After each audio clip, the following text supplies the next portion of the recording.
Today I'm going to be testing something a little bit different. Something I've been wanting for a very long time.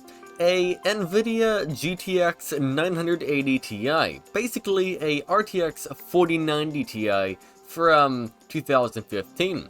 I got this graphics card online for 66 United States dollars, and normally they sell for about 120, so I got it for half the price.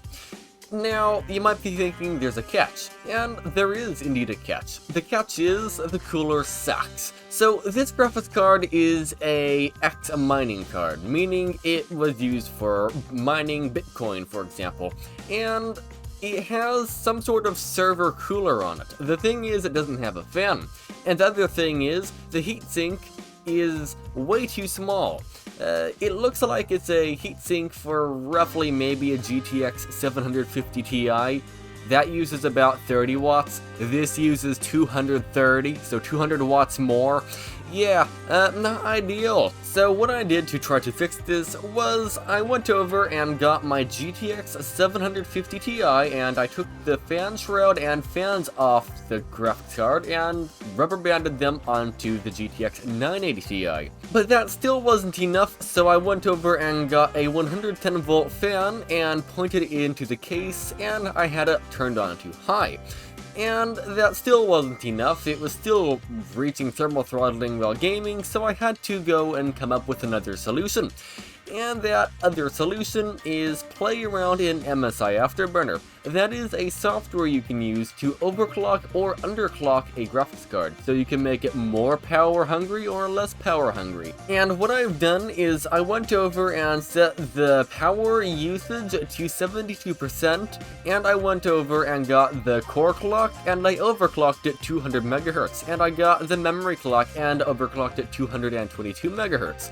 And the reason why I overclocked it while also limiting the power it has is to hopefully offset the slower performance from the limited power. And I think I've done that from some other benchmarks I've seen. And stock, the graphics card thermal throttles at something like 82 degrees Celsius. And mine would basically constantly be thermal throttling if it was set to that, so I went over and cranked it all the way up to the maximum, which is 91 degrees Celsius. So it doesn't thermal throttle. I also did test that by turning off some fans, and yes, it does not thermal throttle until it reaches 91 Celsius. Some people have said, oh, it's going to thermal throttle even though you have that set all the way up there, but from my understanding and from my testing, it doesn't until it reaches 91. Either way, this is a too long intro, so let's just get into the benchmarks. Apex Legends at 1080p, which all the games tested today are going to be at 1080p, by the way. But at 1080p, on the high settings, almost maxed out, but not quite, the game was getting about 100 frames per second on average, and it had a 1% low of around 75. So all in all, it is a very, very playable experience. And of course, if you want higher frame rate, you can turn the settings down to low. The game still looks quite nice on the low settings. BattleBit Remastered at 1080p on the Ultra settings with 100% resolution scaling, and normally at Ultra it's 125%. I just turned it down to 100% so it's actual 1080p. I was playing on a 8 versus 8 map, so a total of 16 players. The reason why is on my normal 127 versus 127 map that I normally play on, it was 100% CPU bound. And at least on the 8 versus 8 map, sometimes it was actually graphics card bound, but still not really. And the game was getting around 450 frames per second on average, with a 1% low of around 350. BeamNG Drive set to the medium/high settings, basically the best visuals with the least performance impact. The game was getting approximately 109 frames per second on average with a 1% low of 76. And all in all, that is a really good experience, especially for a game that you just drive around. If I really wanted, I could probably toss this up to 1440p and still get about 60 frames per second in the most intensive areas, so not a bad showing at all. BioShock Infinite is a very impressive game, so the visuals on it are quite nice. Sure, if you look very closely at them, they aren't that good. but the game just has a lot of action going on, and all in all, it's just a really impressive game from the time to me. And somehow on the ultra settings, with all of this stuff going on and retaining very nice visuals, it is still getting 210 frames per second on average with a 1% low of 131. Yes, 210 frames per second on the ultra preset. That is very impressive. So, with my GTX 980 Ti, every single game I'm playing is not in full screen mode. The reason why is, in full screen mode in every single game, it breaks the visuals completely on the capture card. It doesn't matter if I use HDMI, DVI, or DisplayPort, they all have the same problem. But some games perform really badly if I'm in borderless windowed mode. I have to play full screen in some games to have it perform right. And Call of Duty is one of them.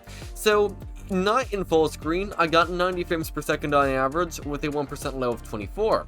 And if I'm in full screen, the average frame rate goes and stays about the same, but the 1% lows are about 10 frames per second higher. And this was at 1080p on the minimum preset with FSR 2.1 set to quality. I also need to add, the textures look horrible on the low preset, so I recommend maxing out the texture quality because it will make the game look better, still not great, but it will make it look better, and it will perform about the same as well. CSGO at 1080p on the very low settings was getting an average frame rate of 390, and I had a 1% low of 190, so an excellent experience. Also, the CPU is actually limiting the graphics card here, so the graphics card probably could get almost 1000 frames per second with a better CPU. And I also need to note, for some reason, I am in another weird hacking robot match. Every single player, it just has the same name. WWWW, yeah, I don't know. I am tired of it. I want to play with actual players, but every single game I play has robots. Okay, let's just stop this rant and go into the next game.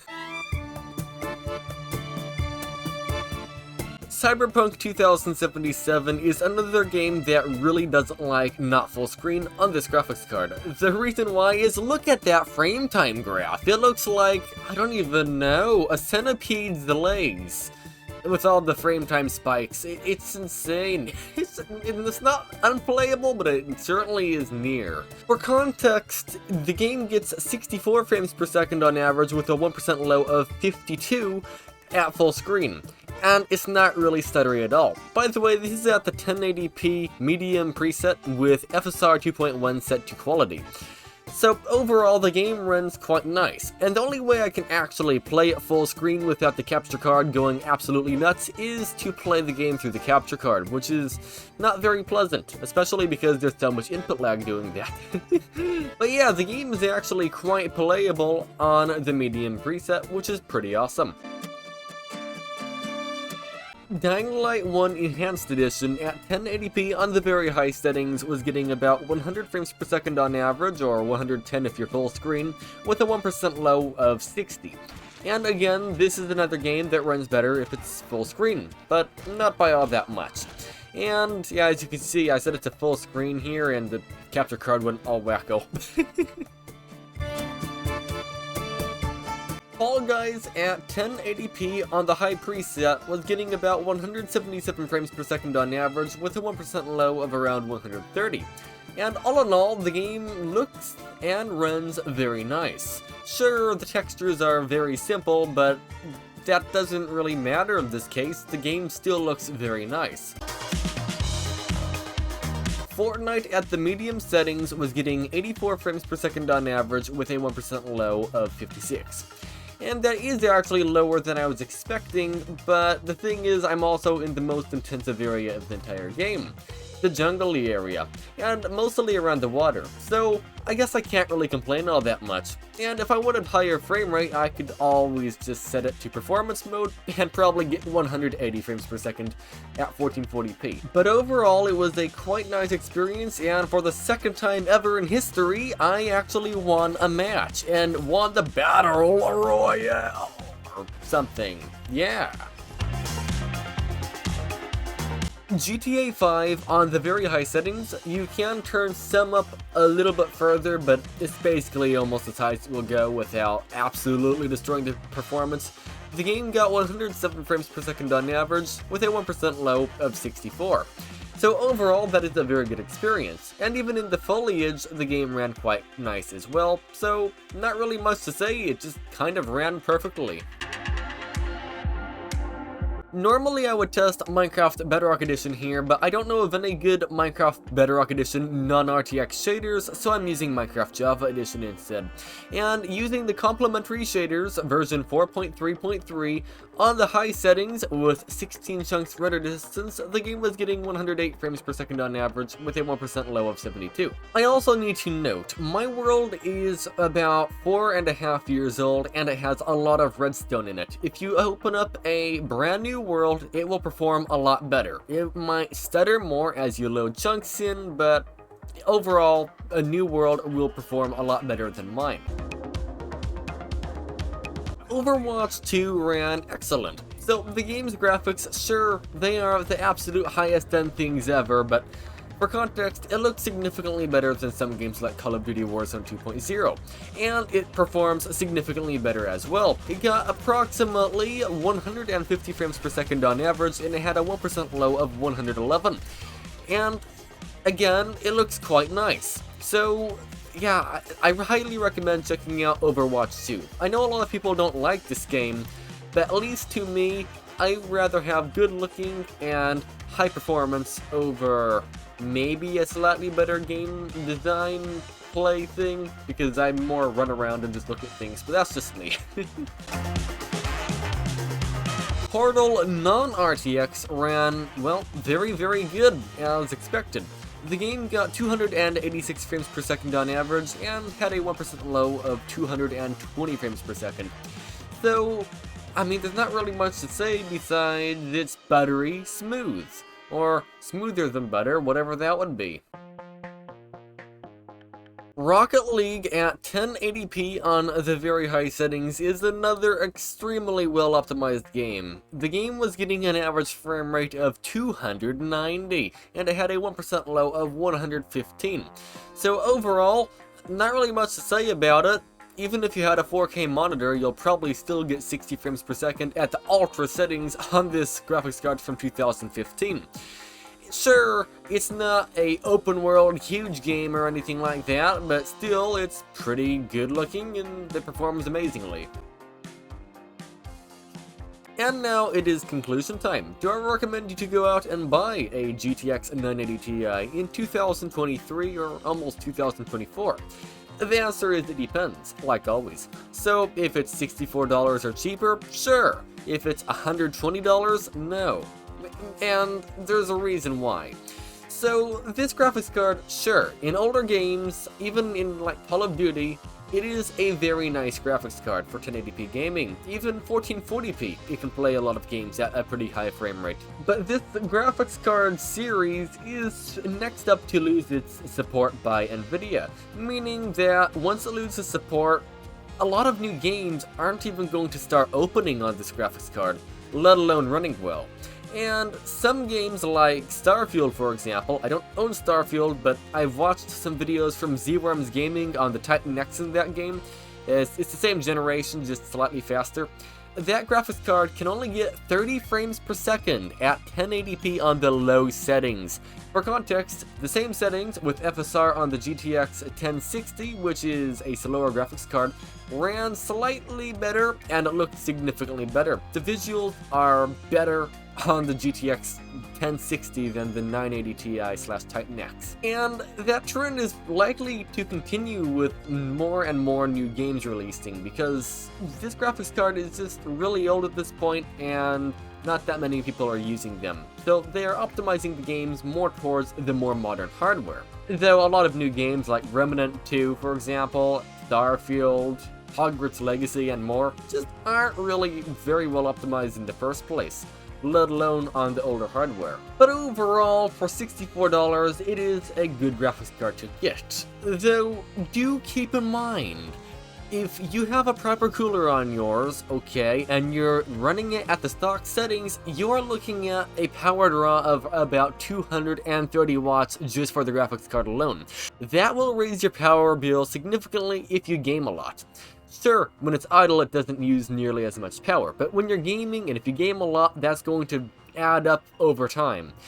But something like a GTX 1660 will perform about the same, it costs about the same, about $95-ish after tax, and it has a roughly 125 watt power draw, so it uses basically half the power, and it performs the same. So I just recommend getting a GTX 1660 if you're looking at around $100 for a graphics card, because, well, it's about the same price as what a normal GTX 980 Ti costs, but it uses half the power, and it performs about the same, if not slightly better.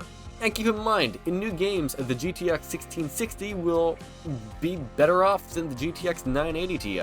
Either way, thanks for watching this video. If you'd like to subscribe or something, I guess feel free to. I don't like asking, but hey, maybe we'll reach 1,000 someday.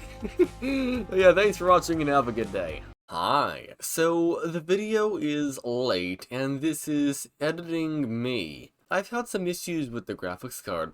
I got everything complete, the video is ready to be published. And I decided, let's just put the heatsink for the GTX 750 Ti on it. So I did, and it doesn't screw in, it doesn't have the right mounting holes, so I went over and just held it in with rubber bands, a lot of them, and yeah, the graphics card went over and was saying 40 Celsius while it was playing the game, though it was running at a very slow clock speed, and then it made a pop noise, and the screen went black, and the computer stayed on. And now, even in any computer, it's just not working. And even if I take the heatsink off and have my finger on the graphics card die, it doesn't warm up at all. It stays at ambient room temperature. So, I'm not sure what to do about that. So, I had a lot of videos planned for the GTX 980 Ti, but I guess I killed it. Or something. So that's neat. Hooray.